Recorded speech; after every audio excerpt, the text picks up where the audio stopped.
32장 6절로 15절인데 이 그림을 한번 보세요.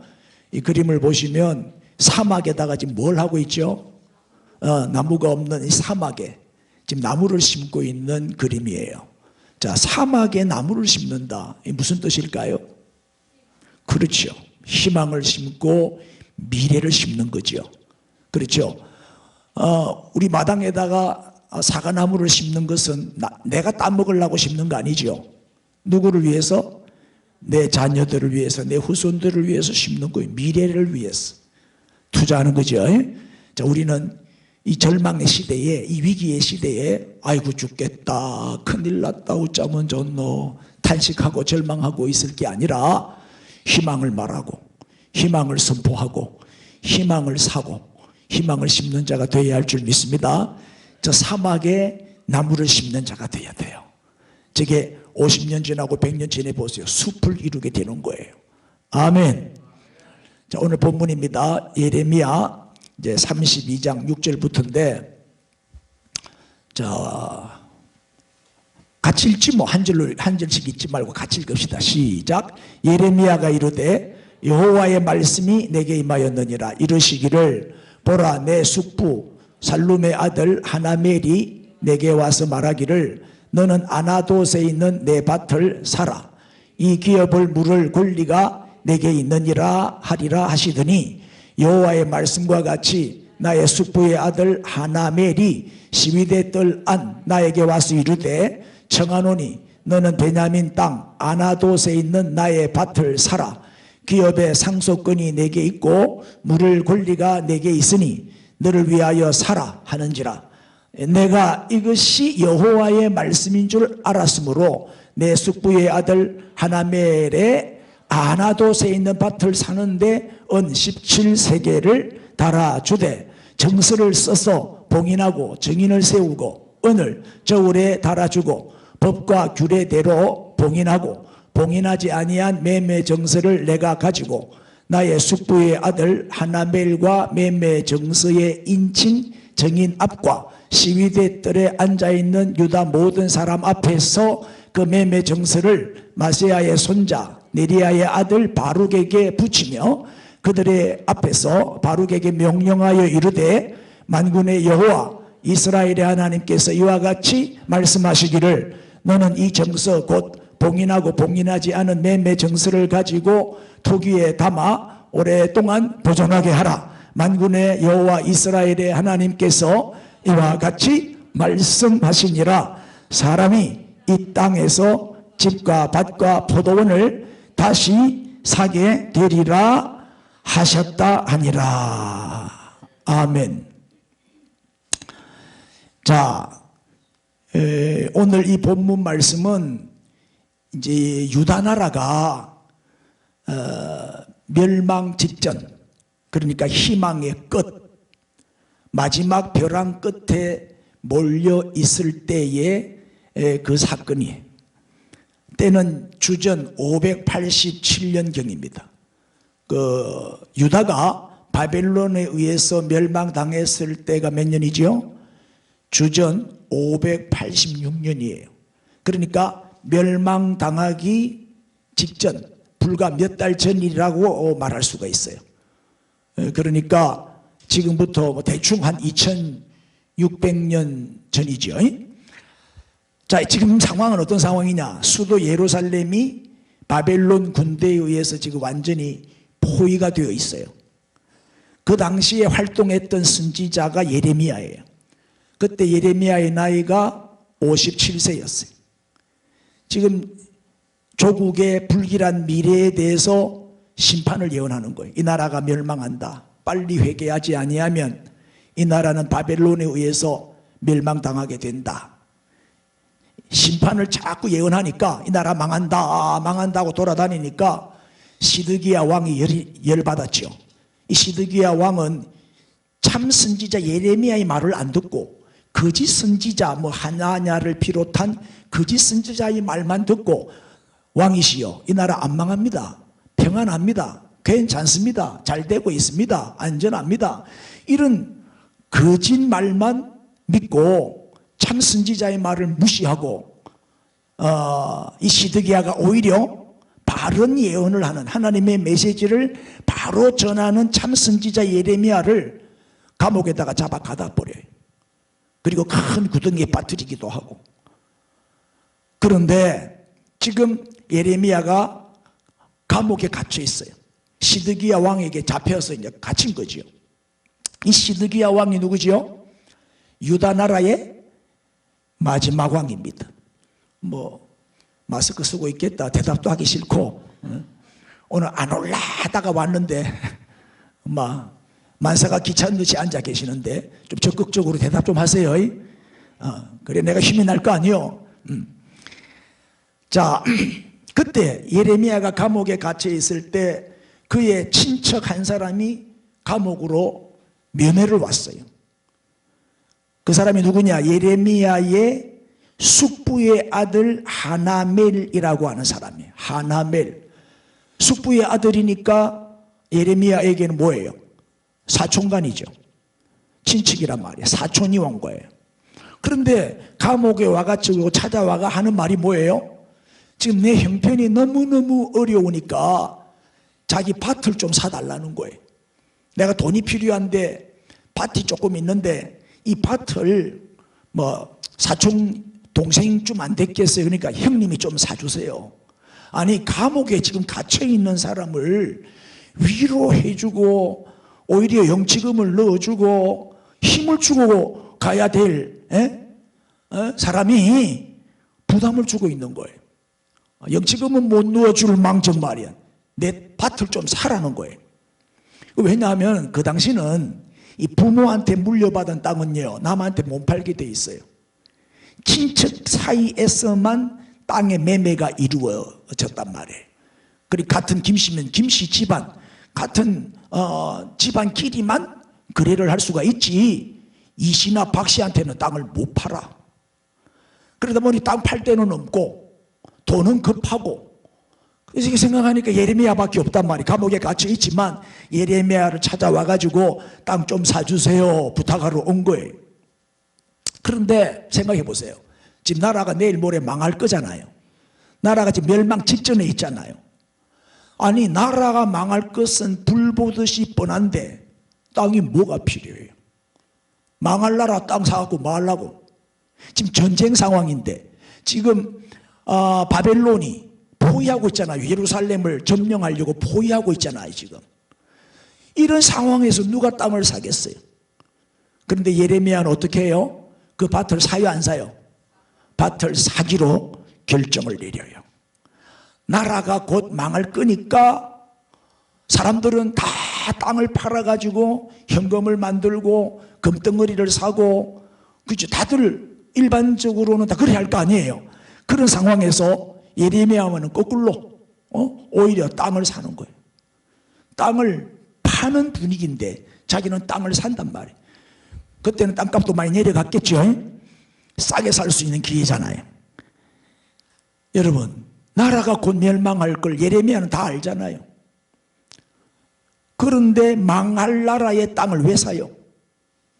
밭을 샀다는 것은 바로 뭘 산 거예요? 미래를 산 거지. 미래를. 왜? 이 나라는 다시 회복될 거니까. 뭘 산 거예요? 희망을 산 거죠.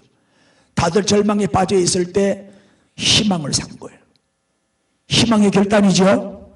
그리고 예레미야는 무슨 얘기예요? 조국의 미래를 포기했다, 포기하지 않았다? 포기하지 않았다는 거예요.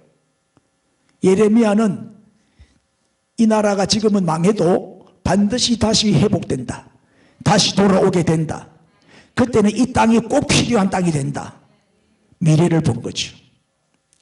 비록 나라가 어렵고 멸망할지도 모르지만은, 그러나 우리나라는 절대 하나님이 버리지 않는다.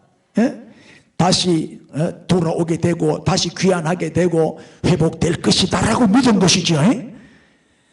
자, 나라를 잃었다가 다시 돌아왔는데 내 땅이 하나도 없다. 얼마나 힘들어요.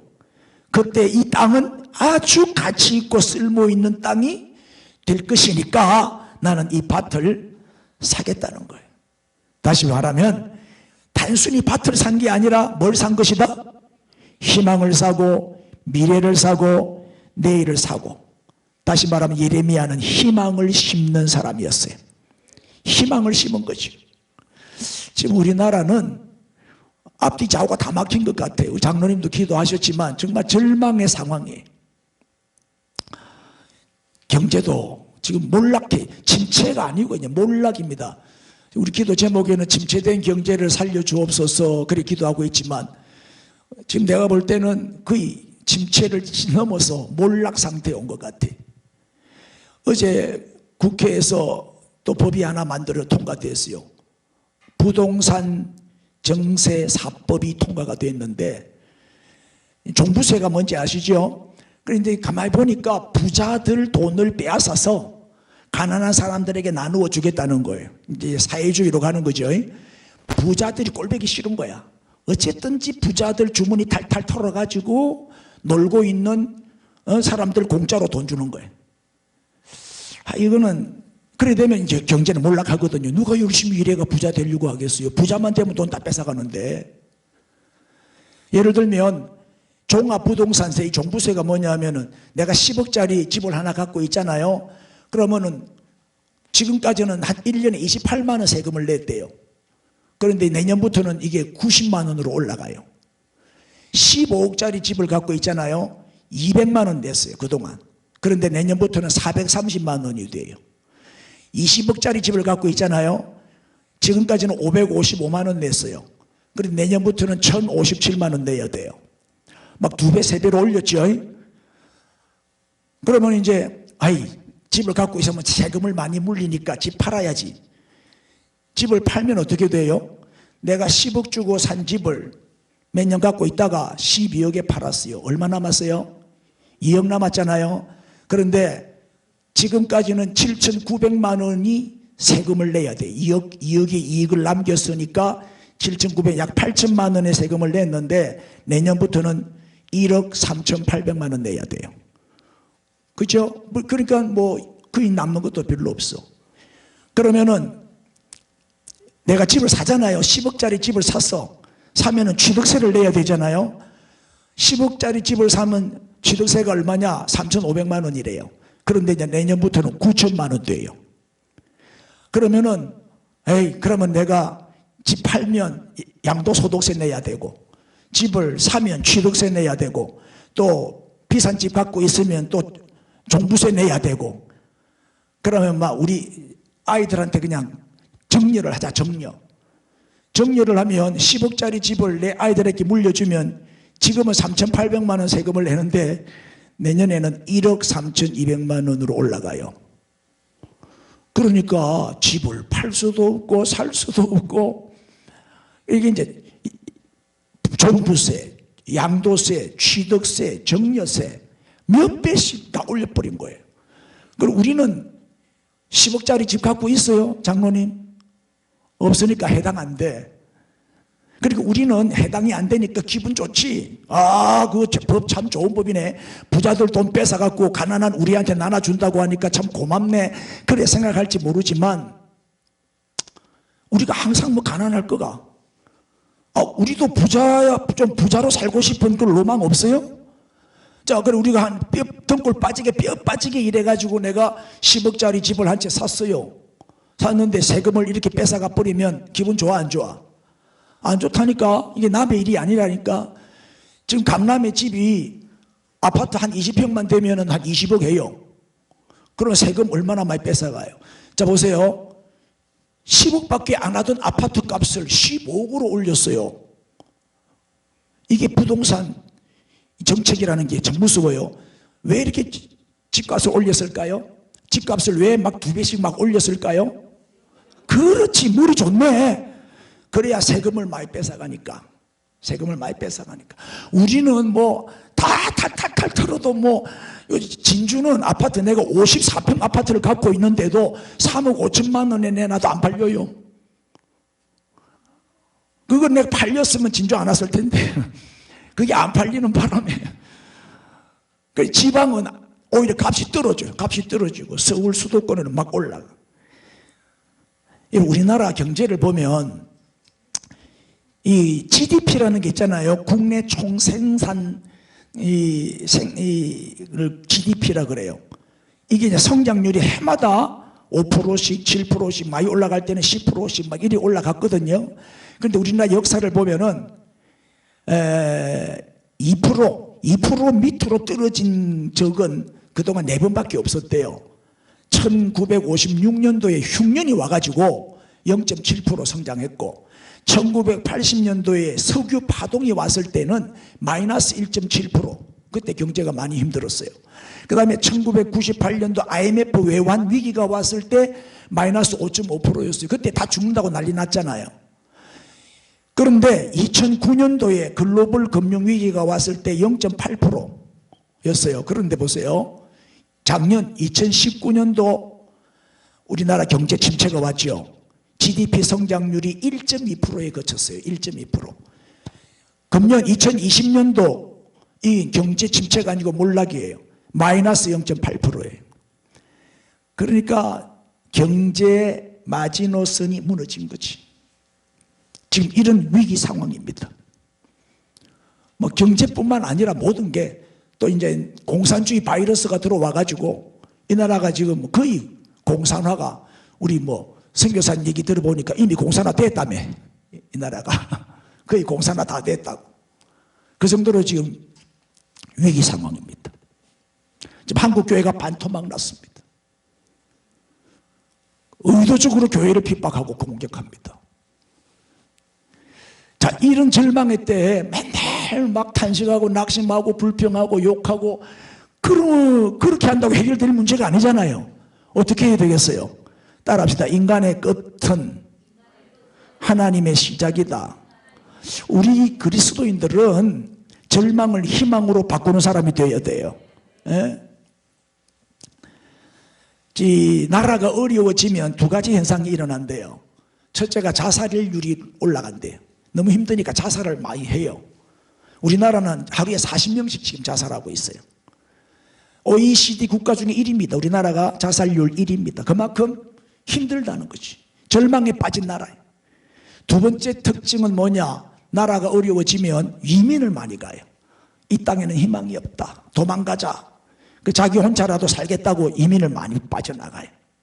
지금 우리나라가 지금 그런 상황이에요. 자, 교회마저 지금 위기를 맞이하고 있습니다. 또 옛날에는 교인들도 보면 참 헌신을 열심히 했는데 요새는 옛날처럼 그렇게 뭐 일생을 바치고 목숨을 바치고 땅 팔고 집 팔아가지고 뭐 헌금하고 헌신하고 교회 건축하고 선교사 파송하고 찾아보기가 어려워요.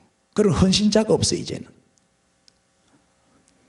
그럼에도 불구하고 이 절망이라는 게 얼마나 무서운 병이에요. 죽음에 이르는 병이 절망이죠. 사람이 절망에 빠지면 자살하는 거예요. 이 어려운 때에 우리 교회의 역할이 뭐냐? 우리 그리스도인들은 어떤 역할을 감당해야 되느냐? 희망을 심는 사람이 되어야 된다, 이 말이에요. 예? 자꾸 큰일 났다 그렇게 말하지 마세요.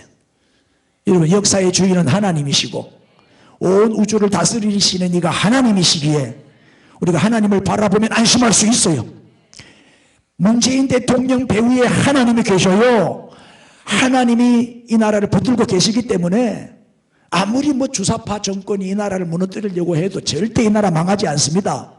우리나라는 망할 수 없는 나라예요. 왜? 하나님이 보호하사 우리나라 만세. 여러분, 위기는 기회라는 말도 있죠. 바닥을 치면 그 다음부터는 올라갈 일밖에 안 남았어요. 골짜기 밑에까지 내려가면 그 다음부터는 올라가는 거예요. 전화위복의 기회인 줄로 믿습니다. 지금이야말로 우리가 희망을 심어야 할 때이고, 희망을 말하고 절망을 희망으로 바꾸어야 된다, 이 말이에요. 이 시대의 예레미야가 되어야 돼요. 예레미야는 절망에 빠져있는 민족에게 정말 희망을 주고 싶었던 거죠. 그래서 우리는 예레미야를 눈물의 선지자라고 말하지만 사실은 예레미야는 희망의 선지자였어요. 예? 그럼 우리도 어떻게 예레미야처럼 절망을 희망으로 바꾸고 또 희망을 창조하고 희망을 심는 자가 될 수가 있을까? 오늘 그걸 말씀드리려고 해요. 안 넘어가네. 또 안 넘어가네. 자꾸 저게 고장이 나는 뭐예요. 한 사람이 붙어갖고 신경을 써야 되겠다. 예. 자, 첫째 읽어주세요. 시작. 사람의 말이 아니라 하나님의 말씀을 들어야 합니다. 사람들은 자꾸 사람의 말에 귀를 기울여요. 이 어려우면 어려울수록 유언비어가 사람들 사이에 자꾸 퍼져요. 요새 뭐 유튜브 많이 보시죠? 가짜 뉴스가 얼마나 많아요. 나 뉴스 잘 안 봐요. 왜냐하면 가짜 뉴스가 너무 많거든. 예? 사실대로 보도를 안 해. 근데 어리석은 국민들은 그대로 100% 믿어버려요. 그러나 조금 의식이 있는 사람들은 분별을 하죠. 여러분, 나라가 위기가 되면 굉장한 불길하고 흉흉한 소문들, 좋은 소문들은 안 퍼져요. 아주 안 좋은 소문들만 나돌아다녀요. 우리는 그 풍문에 현혹되면 안 됩니다. 사람들 말에 귀를 기울이면 안 돼요. 뭐 카드라 통신, 그죠? 그런 말에 속으면 안 돼. 대부분 사람들의 말은 부정적이에요. 좋은 말 안 해요. 거짓말하고 자꾸 불안을 조성하고 두려움과 절망에 빠지게 한단 말이에요.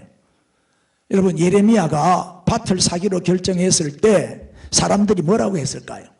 에? 사람들이 예레미야 보고 너 정신 나갔냐? 나라가 곧 망하게 생겼는데 땅은 왜 사냐? 너 미쳤냐? 얼마나 비난했겠어요.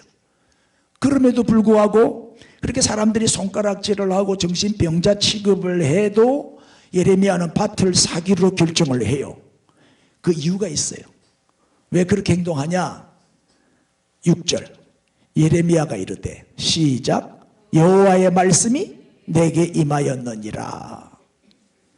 여호와의 말씀이 임했기 때문이에요.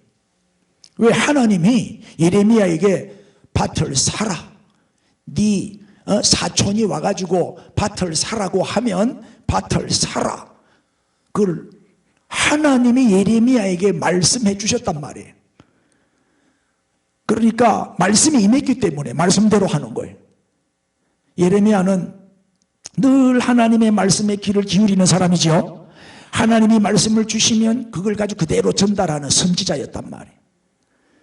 예레미야는 사람들의 소리나 사람들의 어떤 뉴스보다는 누구의 말씀에? 하나님의 말씀에 귀를 기울이는 사람이었어요. 통계에 보면은 뉴스의 내용을 분석을 쭉 해보면 90%가 부정적인 뉴스래요. 그 뉴스를 보면 막 짜증이 나고 화가 나고 열불나는 부정적인 뉴스가 90%예요. 기쁜 소식, 굿뉴스는 거의 없어요. 그리고 우리는 뉴스보다는 뭘 많이 봐야 돼요? 대답은 참 잘해. 뉴스보다는 뭘 많이 봐야 돼? 성경을 많이 봐야지, 성경을. 우리는 사람의 소리를 듣지 말고 주일마다 교회 나와서 이렇게 설교 말씀을 많이 들어야 돼. 하나님의 말씀을 많이 듣고 성경을 많이 읽어야지.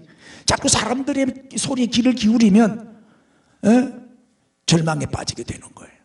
자, 그럼 하나님이 예레미야에게 뭐라고 말씀하셨어요? 어떤 말씀이 임했어요? 7절 보라, 네 숙부 살룸의 아들 하나멜이 네게 와서 말할 거다. 너는 아나돗에 있는 뭘 사라? 내 밭을 사라. 이 기업을 물을 권리가 너에게 있느니라. 그러니까 하나멜이, 네 사촌 하나멜이 땅 팔 사람이 없다. 네밖에 없다. 네가 친척이니까 네가 기업 물을 자다. 기업을 물려줄 권리를 가진 자다 이 말이에요. 같은 집안 친척이니까. 그 다음에 보세요. 8절 여호와의 말씀과 같이 나의 숙부의 아들 하나멜이 시위대 뜰 안 나에게 와서 이르되 청하노니 너는 베냐민 땅 아나돗에 있는 나의 밭을 사라. 기업의 상속권이 내게 있고 물을 권리가 내게 있으니 너를 위하여 사라 하는지라. 그 다음 시작. 내가 이것이 여호와의 말씀인 줄 알았으므로. 아멘. 예레미야가 이렇게 행동할 수 있었던 것은 하나님의 말씀이 그에게 임했기 때문이에요. 여러분, 하나님의 말씀을 자꾸 들어보세요. 희망이 생겨요. 꿈이 생긴다니까요. 용기가 나고 담대해지고 두려움, 불안, 염려는 물러가요. 왜? 믿음은 들으면서 나잖아요.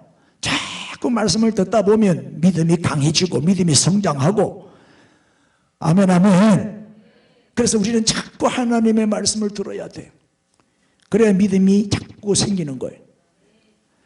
여러분, 설교를 들을 때도 사람의 말로 들으면 안 돼요. 그러면 상처받고 시험 들어요. 하나님의 말씀으로 받으세요. 아멘, 아멘 하고 받으세요. 그러면 그 말씀에 순종하게 되는 거예요.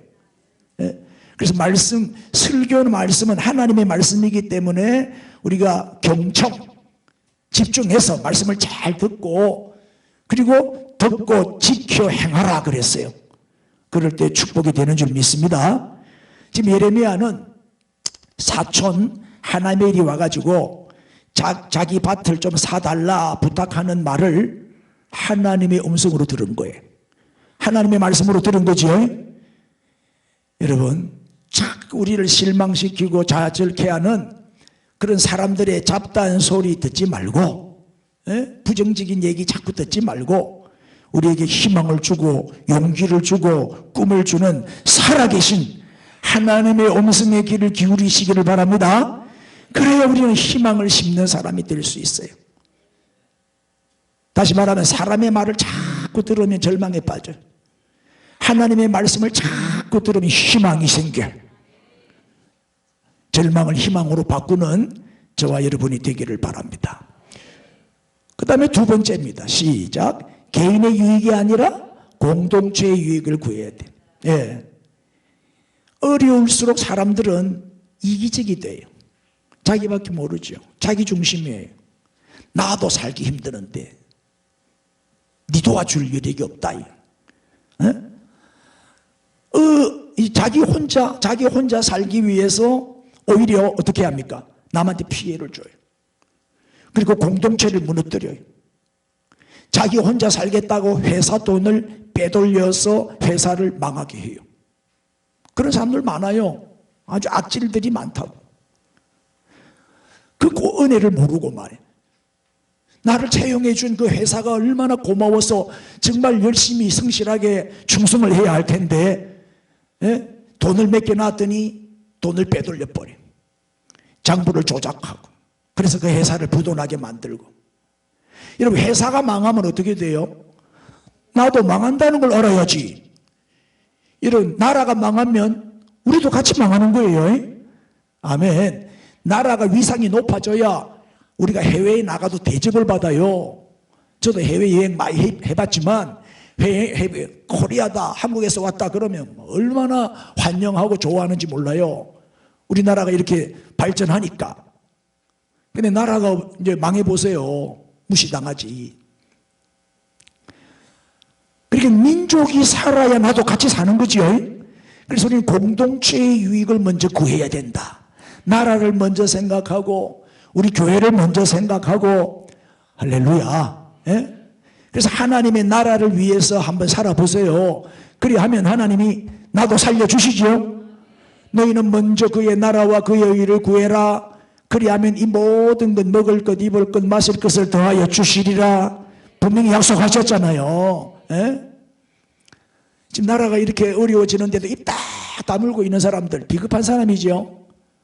나라가 공산화가 돼 가는데도 이렇게 교회의 문을 닫게 하고 코로나를 이용해가지고 교회를 힘들게 하는데도 입 딱 다물고 있어요. 반응 소리 한마디 못해. 비겁한 거지. 이건 영적인 문제이기 때문에 이걸 싸워야 돼요. 대적해야 된다니까요. 교회가 한 목소리를 내야 돼. 교회만큼 안전한 데가 어디 있어요? 교회만큼 철저하게 방역하는 데가 어디 있느냐고. 제일 위험한 게 식당이고 지하철이고 그런 관공 뭐 이런데 뮤지컬 뭐 이런데 사람들 1,000명 2,000명 모이고 그거는 단속 안 하고 이제 2단계 진주도 2단계 선포해가지고 20%만 예배 드리래.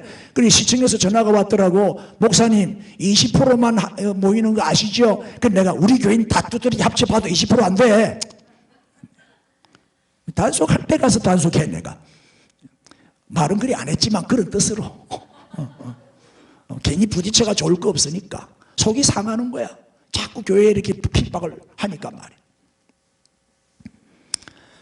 우리는 거꾸로 살고 있어. 거꾸로 내 개인의 필요를 위해서 하나님의 나라를 버려. 나 하나 살기 위해서 교회를 떠나고 예배도 포기하고 주일도 포기하고 나 하나 잘 되기 위해서 이민 가버려. 이 나라는 희망이 없다 그러면서 예수님 이용해가지고 예수님을 팔아먹고. 여러분, 나 하나 사는 게 중요한 게 아니에요. 공동체를 살려야 돼요. 그래야 나도 같이 사는 거지. 공동체의 유익을 먼저 구하는, 예?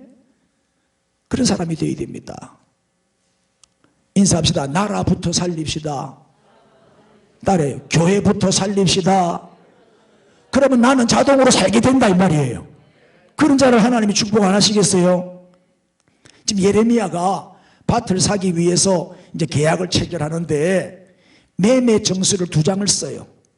한 장은 이제 인봉을 해가지고 토기 속에 딱 넣어요. 이건 뭐예요? 영구 보존용이요. 당시의 관습이에요. 또 한 장은 인봉하지 않고 개봉해요. 공개를 해요. 다 볼 수 있게. 자, 한번 보십시다. 10절 11절 정서를 써서 봉인하고 정인을 세우고 은을 저울에 달아주고 법과 규례대로 봉인하고 봉인하지 아니한 매매 정서는 내가 가지고, 그 다음에 12절 나의 숙부의 아들 하나멜과 매매 정서의 인친 정인 앞과 시위대 뜰에 앉아있는 유다 누구 앞에서? 모든 사람 앞에서 그 매매 정서를 마시아의 손자 네리아의 아들 바록에게 붙이며.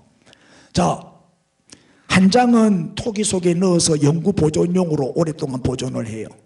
나중에 딴소리 못하게 하기 위해서. 또 한 장은 매매 정서 한 장은 1대1로 계약한 게 아니고 사람들을 모아놓고 일부러 사람들을 다 모아놓고 다 보는 앞에서 계약을 해요. 왜 그랬을까요? 나라가 지금 멸망 위기에 있지만 내가 밭을 산다. 다 모든 사람들은 나라 망하니까 땅 팔자, 땅 팔아 금덩어리 만들자, 현금화 시키자, 전부 다 파는 분위기인데 예레미야는 그 사람들을 모아놓고 나는 땅을 사기로 했습니다. 지금 계약 체결하는 거 보십시오. 광고를 하는 거예요. 선전을 하는 거예요. 왜요? 절망의 시대에 희망을 심고 싶었던 거지요. 이 나라 다시 회복된다. 다시 하나님 이 나라 살려주신다. 다시 우리는 귀환해서 돌아오게 될 것이다. 지금 우리가 나라가 망하고 포로로 끌려간다 할지라도 끝장난 게 아니다. 하나님이 이 나라를 다시 살려주신다. 그때를 위해서 우리는 땅을 사야 된다. 응? 정상화되는 날이 곧 온다는 거예요. 코로나도 언젠가는 속히 지나가고 정상화되는 날이 오겠죠. 그때 되면 이 밭은 꼭 필요한 땅이 될 것이다. 그래서 나는 여러분 보는 앞에서 지금 계약을 체결하려고 한다 이 말이에요. 지금 우리가 사는 이 시대는 희망을 심어야 하는 그런 시대예요. 여러분 희망을 심어야 나중에 희망을 거둘 수가 있습니다. 부정의 언어를 긍정의 언어로 바꾸세요. 자꾸 희망을 얘기하란 말이에요. 우리는 뭐예요? 희망을 심는 도구가 되어야 돼요. 그럼 어떻게 희망을 심는 자가 될 수 있어요? 어떻게 우리는 사람들에게 용기를 주고 희망을 주는 자가 될 수 있어요? 내 개인의 이익을 뛰어넘어야 돼요. 이기적인 삶을 살면 안 돼요. 이럴 때일수록 우리는 이웃을 돌아봐야 돼요. 무대를 넓혀야 돼요. 나 하나 살기 위해서 도망하지 말고 공동체를 살리기 위해서 이 나라와 우리 교회를 살리기 위해서 기꺼이 자신을 희생할 줄 아는 성도가 되어야 돼요. 그의 희망을 심는 자지. 마지막으로 세 번째 읽어주세요. 시작. 오늘이 아니라 내일을 볼 수 있어야 돼. 가까운 오늘이 아니라 멀리 있는 내일을 볼 수 있는 그런 안목이 열려야 돼요.